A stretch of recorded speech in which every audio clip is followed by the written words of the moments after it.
Sección 12. Estudio del pelo. Características morfológicas del pelo. Características traumatológicas.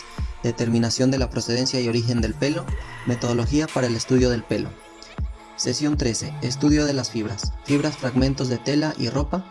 Clasificación de las fibras. Metodología para el estudio de las fibras. Hablamos pues de que estos materiales son indicios de un probable hecho delictivo. Son aprehendidos o percibidos mediante la aplicación de los sentidos, en este caso la vista y el tacto. Se encuentran en el lugar de los hechos, que es la práctica de campo, donde se deja, como bien lo dice el nombre, un indicio, un vestigio de estos materiales, con el que luego en la práctica de laboratorio se realizan las comparaciones correspondientes para dar con el agresor. Morfología del pelo. El pelo es una continuación de la piel cornificada que está constituido por proteínas, lípidos y en pequeñas cantidades sales minerales y sustancias hidrófilas, aproximadamente el 70% de agua. En cuanto a las proteínas capilares, son mayor parte queratina y largas cadenas de aminoácidos. Se encuentra distribuido en casi toda la superficie corporal, exceptuando superficies palmoplantares, el ombligo y las mucosas. Se constituye por el bulbo, glándula sebácea, folículo, sebo y pelo. El bulbo del pelo se encuentra en la papila del pelo con un paquete capilar, donde las drogas y los venenos se transportan de la sangre a las células del pelo. Las células son queratinizadas durante su crecimiento.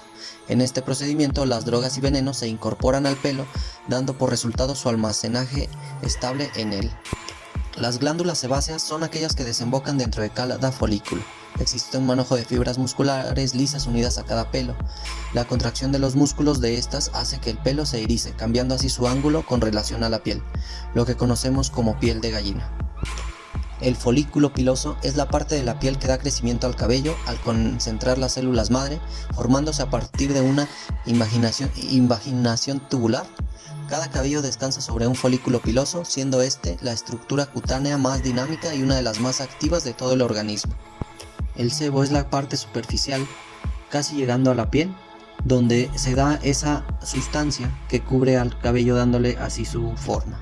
Y por último, el pelo es la estructura que sale de la piel y se ve a simple vista. La importancia del pelo como indicio. Este es considerado un indicio importante en una gran variedad de crímenes. Dadas las pericias sobre los pelos tienen una gran importancia, a pesar de que los investigadores aún no toman conciencia como tal.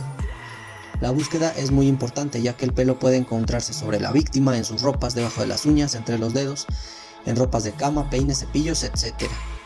En cuanto a la identificación, hay que señalar los aspectos principales en cuanto a la criminología del pelo. Estos son: si pertenece a un animal o humano, el lugar del cuerpo del cual proceden, el sexo de quien procede, determinar si están teñidos o decolorados, la raza de quien procede, traumatología, la posible existencia de veneno en el sujeto del cual proceden, grupo sanguíneo del individuo del cual proviene, y si es un cabello sano o padece alguna enfermedad que permita su tipificación, determinando en el proceso el abuso de drogas. En cuanto a las características traumatológicas, el pelo es una estructura muy resistente a la descomposición, putrefacción, ácidos y los álcalis, evidentemente útil para la identificación a largo tiempo, cuando otros elementos ya han desaparecido. Hablamos de estos rasgos desaparecidos: las huellas dactilares, los rasgos fisonómicos o las ropas. A pesar de su resistencia, existen una gran cantidad de agentes externos capaces de dañar o modificar la imagen o estructura del pelo, alterando así su anatomía, los cuales, dado el deterioro, pueden ser marcas de reconocimiento con valor de identificación desde el punto de vista médico, legal y criminalístico, o en cuanto a la lesión. Hay tres factores a considerar en cuanto al cambio de la estructura del pelo. Estos son los físicos, químicos y biológicos. En cuanto a los agentes físicos, tenemos las alteraciones producidas por calor, ya que el pelo es fácilmente inflamable y se quema rápidamente. Para la determinación de la procedencia y el origen del pelo, el ser humano, así como todos los animales con pelo, pierden pelos permanentemente, siendo reemplazado por otros en el mismo folículo piloso. Esto determina que en casi la totalidad de los hechos delictivos queden en el escenario o en las personas pelos caídos o a veces arrancados, que son posibles de cotejo por microscopía de comparación a los fines de determinar si pueden permanecer a determinada persona o animal. El examen microscópico comparativo de pelo humano provee una evidencia de valor asociativo, esto es, permite hacer una asociación entre individuos o entre individuos y objetos.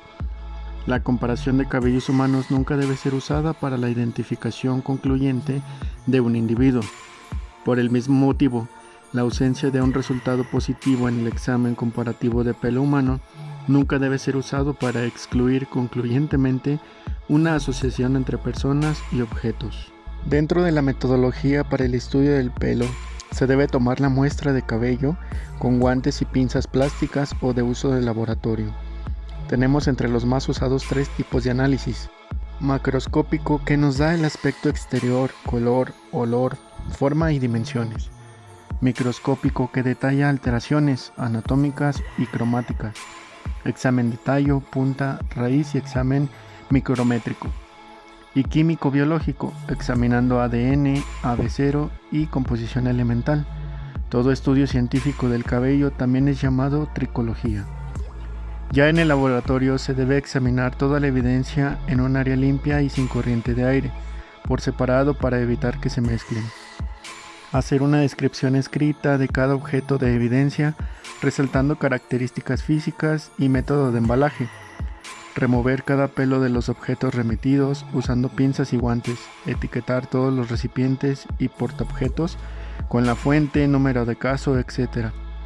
Con el aumento adecuado es posible determinar origen, raza, sexo, lugar del cuerpo de donde proviene, si se trata de un cabello teñido, pelo caído, arrancado o cortado, enfermedades que sirvan para reducir la búsqueda o descartar sospechosos, tipo sanguíneo, etc.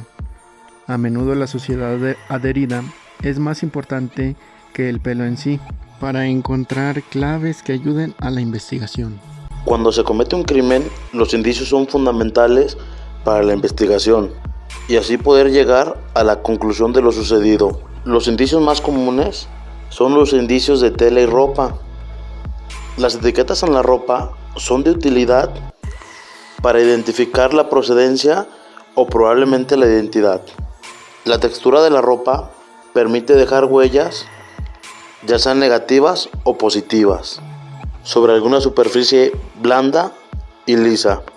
En accidentes automovilísticos con personas atropelladas se puede encontrar algún tipo de tela en el neumático. Por ejemplo, ya que el conductor se puede dar a la fuga, también algunos delincuentes cambian su aspecto utilizando alguna vestimenta distinta a la usual para no ser reconocidos. Pero si llegaran a olvidar o perder alguna prenda, pueden ser descubiertos al desprender células en dicha prenda. Clasificación de las fibras. Las fibras son estructuras unidimensionales largas y delgadas. Se doblan con facilidad y su propósito principal es la creación de tejidos. Son polímeros útiles como fibras los que tienen un alto grado de cristalidad y fuerte interacción de cadenas adyacentes. Esta orientación es la que proporciona la fuerza tensil. Son estructuras parecidas al pelo, cuya longitud supera por mucho su diámetro, que no suele rebasar los 0.05 centímetros. Están orientadas a lo largo de un solo eje. Tienen gran cohesión molecular, lo que las hace ser más fuertes que los plásticos. Propiedades de las fibras. Las propiedades básicas deseables en una fibra son: número 1. Alto punto de fusión, que la haga apta a tratamientos térmicos, ya sea de tintura o de planchado.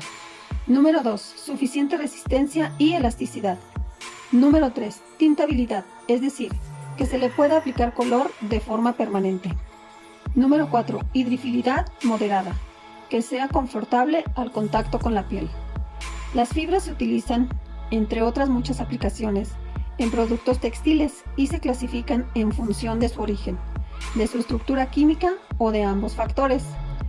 Pueden dividirse en 3 clases: fibras naturales, fibras celulósicas hechas por el hombre y fibras no celulósicas hechas por el hombre. Las bases poco agresivas pueden dañar las fibras proteínicas y los alcalisis fuertes como el NaCO pueden disolverlas por completo. Los blanqueadores que contienen cloro también pueden dañarlas. El hipoclorito líquido no debe usarse nunca con lana ni con seda. Si se utilizan sin diluir, dañan las fibras e incluso pueden disolverlas por completo. Metodología para el estudio de las fibras.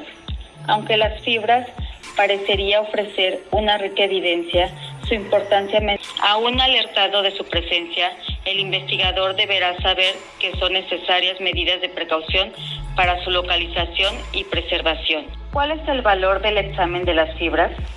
Establecer una sucesión de acontecimientos. Vincular un arma con una víctima o sospechoso.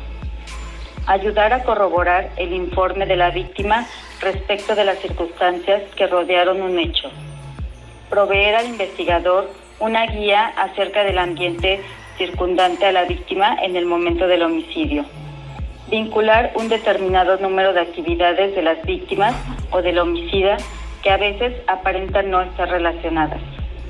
Establecer que ha habido entre la gente y o los objetos una alta probabilidad de contacto o algún tipo de asociación.